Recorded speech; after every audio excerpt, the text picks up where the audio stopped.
नमस्कार दोस्तों, मैं हाजिर हूँ आज फिर से एक नई वीडियो में और आप सभी का स्वागत है।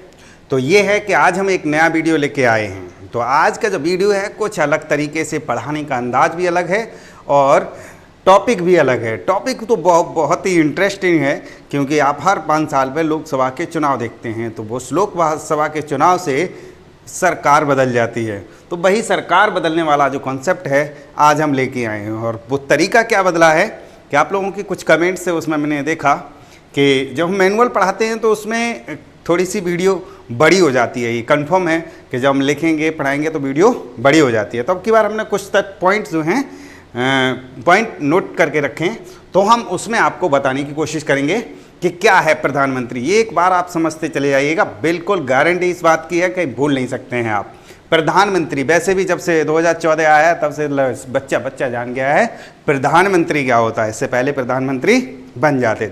तो प्रधानमंत्री ये हमारा मंत्रिपरिषद का ही हिस्सा है और मंत्रिपरिषद का हिस्सा हमने अनुच्छेद 74 में कल पढ़ाया था। इससे पहले वाले वीडियो में अनुच्छेद में बताया गया था कि मंत्रिपरिषद का गठन, और 75 में बताया गया था प्रधानमंत्री की नियुक्ति, अन्य मंत्रियों की नियुक्ति सलाह की जाए और इनके मंत्री संबंधी उपबंध बताए गए। तो 74 और 75 इसके लिए दोनों ही महत्वपूर्ण हैं। इस बात की जो प्रधानमंत्री की जो संस्था है, जो प्रणाली है, वो संसदीय व्यवस्था वो हमने कहाँ से ली थी? ब्रिटेन से। तो ब्रिटेन से जो हमने ली गई है, तो हमारे यहाँ जो प्रधानमंत्री कहते हैं वहाँ भी एक शब्द क्राउन कहा जाता है। वो राष्ट्रपति का पद नहीं होता है वहाँ, वो यही प्रक्रिया होती है जो अपनी चलती है। संसदीय प्रणाली यही है।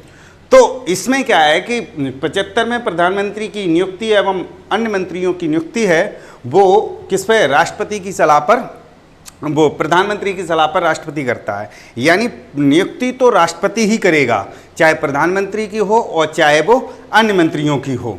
तो अब इसमें एक बात समझ में आती है कि जब प्रधानमंत्री ही सलाह देगा तो इसमें दो बात निकल के आ गई कि कार्यपालिका का नाम मात्र का हेड तो राष्ट्रपति है। बिल्कुल क्लियर बात समझ में आ गई कि जो सलाह पे ही काम कर रहा है, तो यानी वास्तविक शक्ति तो सलाहकार की हुई ना, और कार्यपालिका का वास्तविक हेड प्रधानमंत्री होता है। तो यहां भी एक हमें बात समझ में आ गई कि प्रधानमंत्री जो है वो वास्तविक हेड होता है और राष्ट्रपति हमारा नामित मात्र का हेड होता है।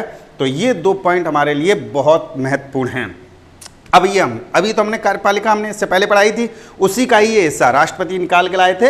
अब प्रधानमंत्री, अब आती है इसमें नियुक्ति। नियुक्ति की अगर हम बात करते हैं तो प्रधानमंत्री की नियुक्ति कौन करेगा? राष्ट्रपति ही करेगा, लेकिन उसमें शर्त कंडीशन लागू हैं। वो शर्त और कंडीशन क्या है लागू?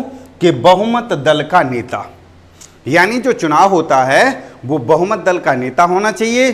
50+1% यानी 51% उसका बहुमत प्राप्त होना चाहिए। और तीसरी चीज वो है जो पूरा जो नेता है, जो पार्टी होती है, उसका मुखिया होना चाहिए। बहुमत दल, सीधी सीधी बात है, उसका प्रमुख होना चाहिए।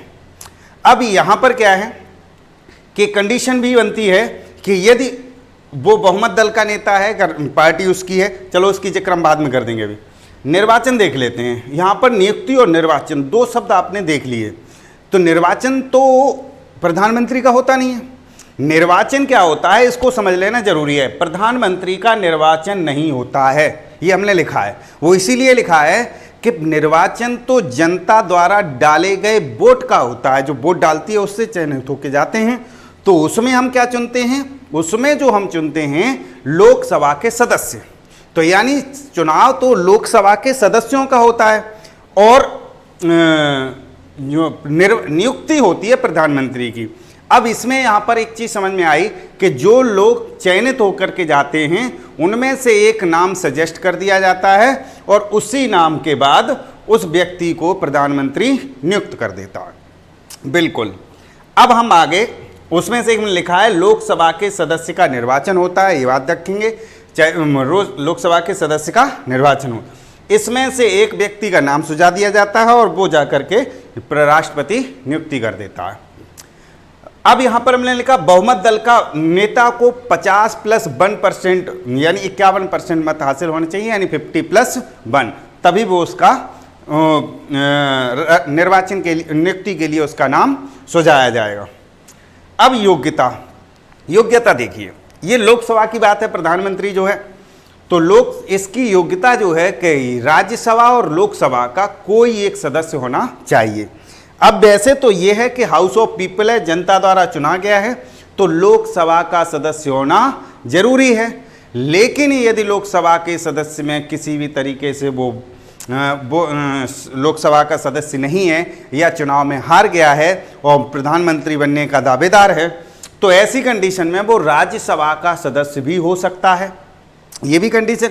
और अगर मान लीजिए कि अगर दोनों में से किसी का भी नहीं है और प्रधानमंत्री का दावेदार है, तो उसे प्रधानमंत्री नियुक्त कर दिया जाएगा और शर्त ये होगी कि अगले 6 महीने में उसे लोकसभा या राज्यसभा का किसी भी एक सदन का सदस्य बनना अनिवार्य होगा। ये महत्वपूर्ण है आपके लिए। उसके बाद न्यूनतम आयु, न्यूनतम आयु के लिए यहाँ पर कई बार बच्चे कन्फ्यूजन हो जाते हैं आप लोग। अब इसमें हम आप बताते हैं, सॉरी फॉर बच्चे नहीं आप लोग। तो न्यूनतम आयु का मतलब ये हो गया कि राष्ट्रपति जब भी नियुक्ति करेगा प्रधानमंत्री की, तो उसकी न्यूनतम आयु क्या होनी चाहिए। तो हम सबसे पहले पहुंचते हैं लोकसभा पे। लोकसभा की न्यूनतम आयु जो होती है सदस्य की, उसकी होती है 25 साल और उसका सदस्य बन सकता है। तो इसका मतलब कम से कम आयु 25 वर्ष पूरी कर चुका हो, यानी लोकसभा में चयनित होने की योग्यता तो रखता ही हो। तो लोकसभा की उम्र आपकी होती है 25 वर्ष और राज्यसभा की न्यूनतम आयु होती है 30 वर्ष। तो हमने पूछा है न्यूनतम आयु, तो न्यूनतम आयु कितनी हो जाएगी 25।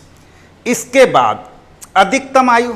अब यहां पर एक और चीज है, अधिकतम आयु का कितना लिया जाएगा, तो हमने लिखा है कोई सीमा नहीं है।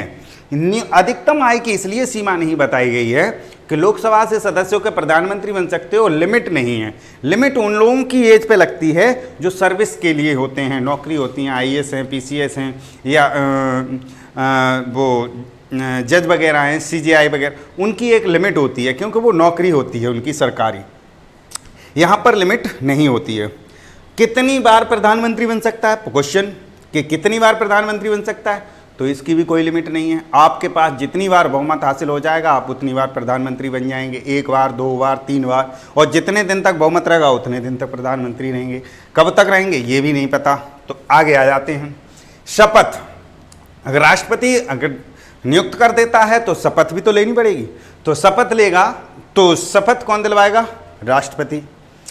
कार्यकाल कितने समय का होगा, बेसिक कार्यकाल, एक लोकसभा का कार्यकाल 5 साल के लिए होता है।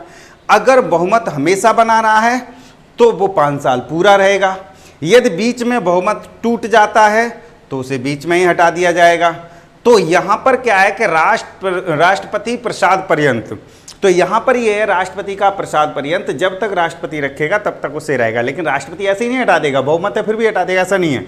जब बहुमत नहीं होगा, लोकसभा विघटित हो जाए या कोई ऐसी कंडीशन हो जाए कि अगर हम वास्तव में देखते हैं तो वास्तव में इसका कोई समय फिक्स नहीं होता है कि 5 साल तो फिक्स होता है। मान लीजिए 2 महीने बाद ही मान लीजिए उसे बहुमत नहीं प्राप्त हुआ, विश्वास मत हासिल नहीं हुआ या कोई समस्या है तो कभी भी हटाया जा सकता है। वास्तविक लोकसभा का कार्यकाल 5 साल। त्यागपत्र, त्यागपत्र भी जो बनाएगा भैया तो उसी को देंगे। तो त्यागपत्र भी किसको देगा, राष्ट्रपति को देगा। अब आते हैं वेतन।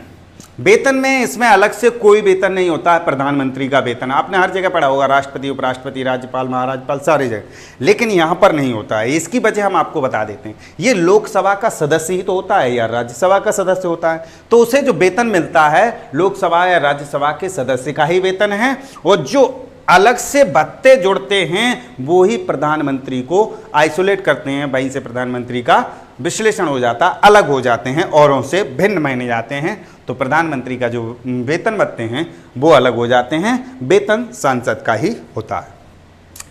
अब यहाँ पर हमने जो बात बताई थी, किसी सदन का सदस्य न होने पर उसे कम से कम 6 महीने के बीच में अनिवार्यता लेना जरूरी है।